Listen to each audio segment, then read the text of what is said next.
Want some water? Do you want to pass them the water? Yeah, sure.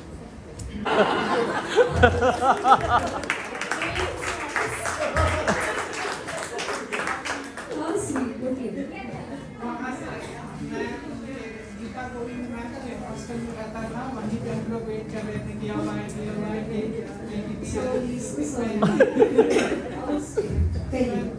So hello and welcome back to the channel once again. News buff में आपका स्वागत है। और जैसे कि आप सभी जानते हैं कि जया किशोरी जी ने बुक लॉन्च की, परसों मुंबई में की थी, आज दिल्ली में की है।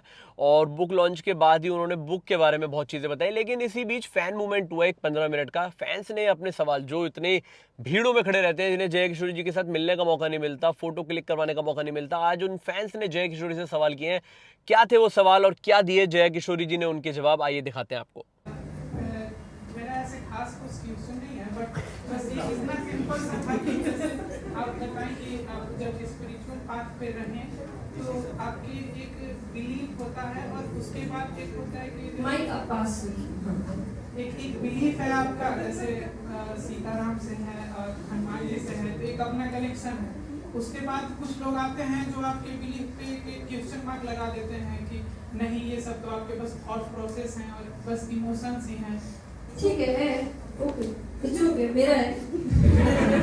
मैं तो देखिए, मैं इस चीज़ को लेकर बहुत स्ट्रिक्ट हूँ। जब मुझे कई बार जैसे एक क्वेश्चन था, आई थिंक ललन टॉक में ही था, कि उन्होंने मुझे पूछा था, कोई आके मुझसे कहेगा कि आपके भगवान तो दिखते ही नहीं, हम कैसे मान रहे हैं, तो मत मानो। मैंने फोर्स नहीं किया आपको मानने की, मैं मानती हूँ। और मुझे ऐसा लगता है कि मैं मानती हूँ, शायद उसी के बाद उन्होंने मुझे अपना प्रेजेंस फील कराना शुरू किया है। वो अगर नॉर्मल इंसान होते तो मैं कह सकती कि भाई पहले इस्तेमाल करें फिर विश्वास करें, सामने आओ फिर बताए। वो भगवान है भाई, आपको थोड़ी मेहनत तो करनी पड़ेगी, थोड़ा दिखाना पड़ेगा, आपको अपना रिसर्च करना पड़ेगा, पढ़ना पड़ेगा। पहले लोग वर्षों तपस्या करके भगवान को प्राप्त करते थे, और अब आप कह रहे कहाँ है, आओ सामने। भगवान कहेंगे हम भी भगवान है भाई, सॉरी, नहीं मानना मत मानो। तो आई डोंट फोर्स पीपल। तो आपको भी जब कोई कहे नहीं है, तो ठीक है, नहीं है, तुम मत मानो, मैंने तुमको थोड़ी फोर्स किया। देखिए, भक्त फोर्स नहीं करते।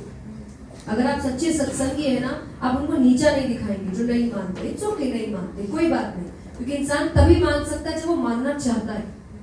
अच्छा वही बन सकता है जो अच्छा बनना चाहता है। आप किसी को भी प्रेशराइज करके अच्छा नहीं बना सकते। I wanted to know that while publishing a book and seeing as that it's about setbacks and overcoming challenges in life, did you have a moment while writing where it changed your opinion on setbacks and overcoming challenges in life?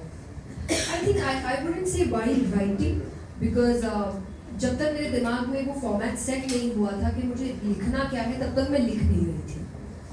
So I had the chapters, जो chapters मुझे ऐसा लगता था I really want to write something about it. So I wrote around 100 names of the chapters, जिसमें से I selected 47. So I think ये मैंने बहुत काम किया उसके ऊपर। तो दिमागी तौर पे I think I worked a lot. I used to think a lot, I used to read a lot, I used to talk a lot in front of the mirror. मैं अपने आप से तर्क करती थी कि अच्छा ओके, सामने मिरर में कोई और लड़की है जो क्वेश्चन करेगी, then I will answer. तो आई थिंक ये सेशंस बहुत किए थे मैंने, तब जाके आई think I wrote. Because for me writing a lot of drafts, वो मेंटली मेरे लिए ज़्यादा एग्जॉस्टिंग था।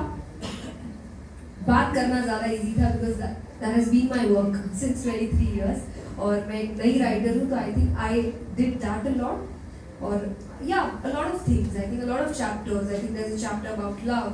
तो उसमें बहुत सारी चीज़ें हैं जो बहुत सोचने के बाद I felt okay, I think this is love. Then after having those conversations with my self, I think no, I think I need to add something more.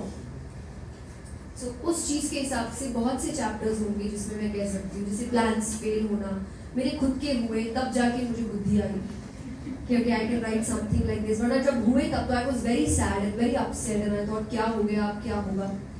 But आप जब ओवरकम करते हो तो आपका क्वेश्चन तो नहीं था, बट ऐसा नहीं कि मेरा बोलने का ये था कि मैम आप ऐसे इंस्पिरेशन है सब यूथ के लिए, क्योंकि आप यहाँ देखेंगे 90s मतलब मोर देन जितने भी एजेड है उनसे ज़्यादा काफ़ी यहाँ पर यंग हैं। और जो यंगस्टर्स हैं वो आजकल आप ही की वजह से स्पिरिचुअल और आध्यात्मिक की तरफ मोटिवेट हो रहे हैं। एज यू टोल्ड के आपने जैसे बताया था कि आई एम ऑल्सो मैम थोड़ा बहुत हेजिटेट हो रहा हूँ मैं, बट ऐसे मेरा ये था कि मैम जैसे आपने सब लोगों को मोटिवेट किया है and I am also motivated. I know कि मैम हरे कृष्णा महामंत्र इज द वो मतलब हाँ जो चैंट करते हैं तो इट्स फील कि हाँ हमें मोटिवेशन मिल रहा है और हमें डीप ब्रेथ में। मैम जैसे आपका एक चैप्टर भी है जिसमें आपने बताया था love is a kind of a feeling, so I just feel that कि लव इज अ मतलब मेरे पर्सपेक्टिव ये था कि लव इज लाइक जेन्युइनली अपन किसी की केयर करते हैं, लाइक वो कोई भी पर्सन हो, जैसे हम हमारे पेरेंट्स की अच्छा से केयर करते तो ये एक अटैचमेंट हो जाता है। एज यू टोल्ड कि आपका आपके पेरेंट्स से बहुत अटैचमेंट है, तो मैम ऐसा हमारा भी हमारे पेरेंट्स से अटैचमेंट है। तो मैम जब वो गॉड मतलब बैक टू गॉड हेड जाएंगे तो उनसे जो हमारा डिटैचमेंट होगा तो मैम हम उसको कैसे ओवरकम कर सकते हैं, क्योंकि बिकॉज इट वॉज द मतलब वो ऐसे सिचुएशन रहेगी कि we can not handle at that time, और हमें भी हमारे पेरेंट्स से तो आपको नहीं बता सकती क्योंकि ये एक ऐसा लॉस होता है जो बहुत जल्दी से खत्म नहीं होता, मुझे लगता है लाइफ टाइम नहीं खत्म हो सकता। And I always feel when people से समय के साथ घाव भर जाते हैं, मुझे नहीं लगता समय के साथ घाव भरते हैं, समय के साथ आपको घाव के साथ रहना आ जाता है, भरता तो वो कभी नहीं है। तो आपके पेरेंट्स का लॉस एक ऐसा घाव है जो कभी भर नहीं सकता, पर आपको धीरे धीरे उसके साथ रहना आ जाएगा। सो आई ऑलवेज से कि आप जितना समय उनके साथ बिता सकते हैं बिताइए, पर आप अपने पैरों पर भी खड़े हो। मेरे पेरेंट्स ने मेक श्योर किया था कि मैं अपने डिसीजंस खुद लूँ, मैं फाइनेंशियल डिसीजंस खुद लूँ, मैं इमोशनल डिसीजंस खुद लूँ। तो उनको ये लगा कि हमारे जाने के बाद ये रह सके, इतना हम इसको समझदार बना के जाए। बाकी मैं भी ये नहीं जानती कि मैं उनके बाद क्या करूँगी, और ये मैं अभी भी नहीं जानती। हाँ मुझे पता है एक दिन आएगा जब वो नहीं होंगे और तब क्या होगा पता नहीं, पर आई कैन से कि वो समय भी देख लेंगे। है अकेले टीवी देखना है, अकेले रहना है, दिन का टाइम उनका है कि घर कम रहते पर जब रहे तो उनके साथ पूर्ण रूप से रहे। आई think this is what you can do for them. तो इसी बीच एक फैंस ने तो ये भी पूछ लिया भाई वाराणसी क्यों नहीं आती, तो जिस पर जय किशोरी जी बहुत ब्लश कर रही थी और उन्होंने बोला सो नाइस क्वेश्चन, मैं ज़रूर जो है वाराणसी आऊँगी और आपसे ज़रूर मिलूंगी। XYZ ऐसी कुछ बात थी, और फैंस ने क्या क्या सवाल किया आइए देखते हैं।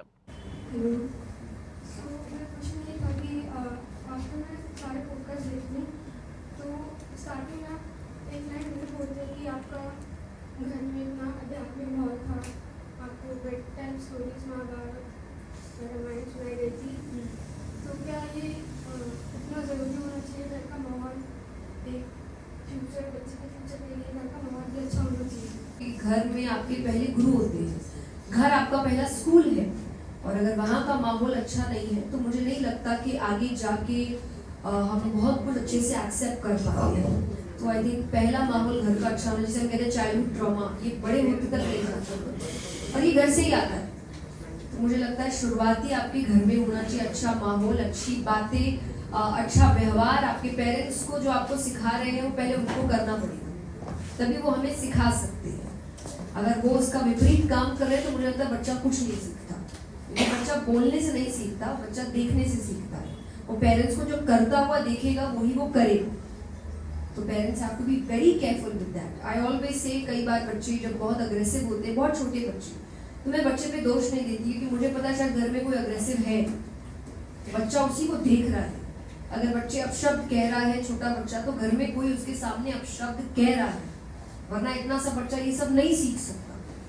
तो आपको घर में करना पड़ेगा। उस बच्चे को आप नहीं बोल सकते बेटा सच बोलो और फिर थोड़ी दूर जाके फोन पे झूठ बोल रहे हो, वो आपको देख रहा है ये सब करते हुए। तो ये बहुत बड़ा रोल प्ले करता है आपके भविष्य को बनाने। और ये जो भी फैंस का मीट एंड ग्रीट का कॉन्वर्सेशन था इन्होंने किया है, and I think she is very special to me, क्योंकि इनके साथ और भी 2-3 जन हैं। पुण्य कर्म है जो मेरे आगे आए हैं।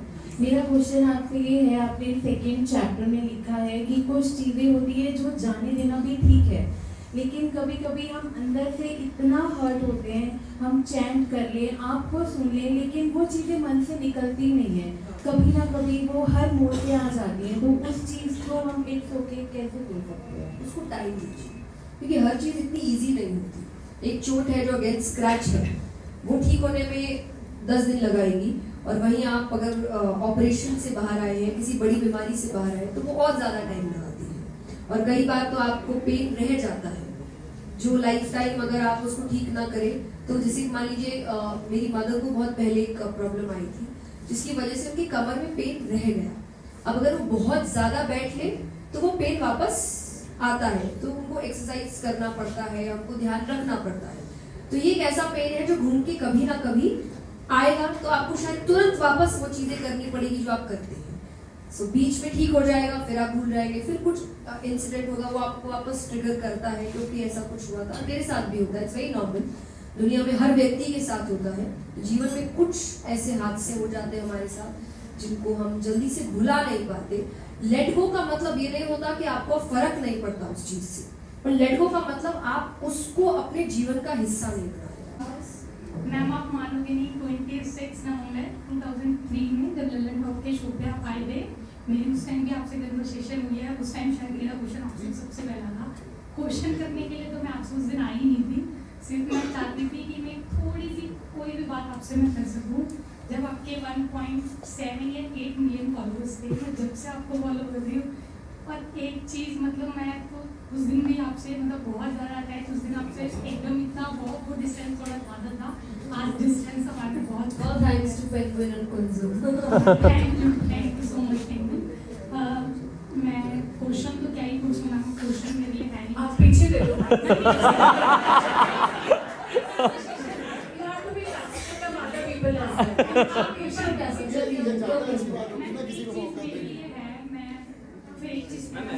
आज के टाइम पे सब लोग तो दोस्तों आज के लिए बस इतना ही। आई होप वीडियो आपको पसंद आया। So if you love this video please like कीजिए, शेयर कीजिए और सब्सक्राइब कीजिए न्यूज़ बफ, ताकि इसी तरह की सारी अपडेट आप तक ऐसी पहुंचती रहे। और अगर आप जया किशोरी के फैन है तो प्लीज नए हैं इस चैनल पर तो सब्सक्राइब कर देना, ताकि इसी तरह की सारी अपडेट आप तक ऐसी पहुंचती रहे। क्योंकि अब जया जी शायद देहरादून जाने वाली है, तो उसकी अपडेट भी हम यहाँ बैठ के आपको देते रहेंगे। तब तक ले बने रहिए हमारे साथ न्यूज़ बफ में। Thank you so much.